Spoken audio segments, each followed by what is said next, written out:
Hi అండి, నమస్తే. Welcome to నేత్ర బ్లాగ్స్. ఇవాళ వీడియోలో టాపిక్ ఏంటంటే ఘనజీవామృతం మన గార్డెన్లో ఎందుకు వాడాలి, దానివల్ల ఉపయోగాలు ఏంటి అనేది అయితే చూద్దామండి. ఘనజీవామృతం అయితే మనం పిడికలతో తయారు చేస్తూ ఉంటాం కదండి. అవన్నీ లేనప్పుడు మన కిచెన్లో దొరికేటువంటి పదార్థాలతో ఎలా తయారు చేసుకోవాలో చూద్దాము. దాంట్లో ఉండే పోషక విలువలు ఏవైతే ఉంటాయో దీంట్లో కూడా అవే ఉంటాయండి. ఇక్కడ చూస్తున్నవి అయితే ఆవాలండి. వీటిలో నైట్రోజన్, పొటాషియం ఇంకా ఫాస్ఫరస్ అయితే చాలా అధిక మోతాదులో ఉంటాయి. ఇక్కడ ఇంకోటి వచ్చేసి తెల్ల నువ్వులండి. వీటిలో ఎన్పీకేతో పాటు ఐరన్ లెవెల్స్ కూడా చాలా బాగా ఉంటాయి. ఇంకా ఇక్కడ పల్లీలండి. వీటిలో నైట్రోజన్ చాలా ఎక్కువ మోతాదులో ఉంటుంది. ఇంకోటి వచ్చేసి కాబూలి శనగలండి. వీటిలో పొటాషియం అధికంగా ఉంటుంది. ఆవాలు, నువ్వులు, పల్లీలు, కాబూలి శనగలు సమానంగా అయితే తీసుకోవాలండి.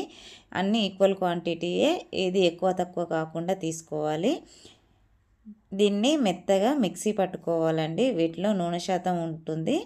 ఈ నూనె మొక్కల వేర్లకు అంత మంచిది కాదు. అందుకే మిక్సీ పట్టిన పొడిని పేపర్పై వేసి 1-2 రోజులు ఆరబెట్టుకోవాలండి. అప్పుడు వాటిలో నూనె శాతం అంతా పోయి ఎండిపోయి పొడి పొడిగా తయారవుతుంది.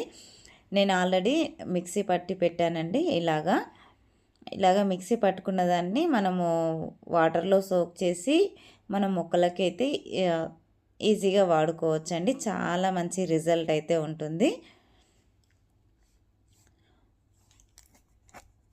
ఇక్కడ 1 లీటర్ వాటర్ తీసుకుంటున్నాను. 1 లీటర్ వాటర్లో ఒక 50 గ్రామ్స్ వరకు ఈ పొడిని తీసుకోవాలి.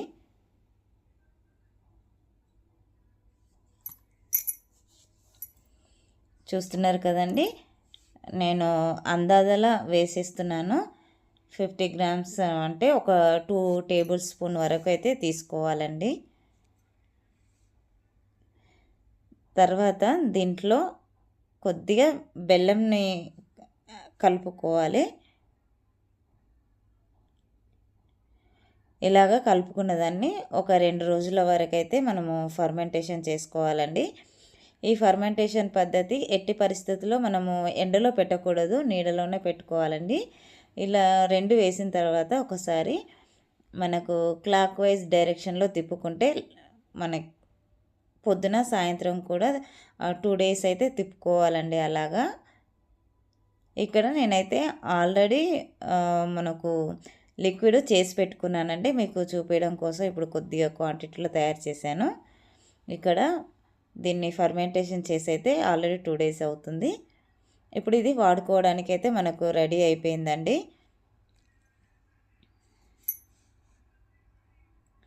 దీన్ని ఫర్మెంటేషన్ చేసుకొని మొక్కలకి ఇవ్వడం వలన మొక్కలు దీంట్లోని న్యూట్రియంట్స్ని త్వరగా గ్రహిస్తాయి.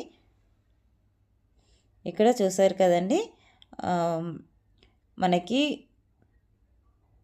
1:10 రేషియోలో కలుపుకోవాలండి.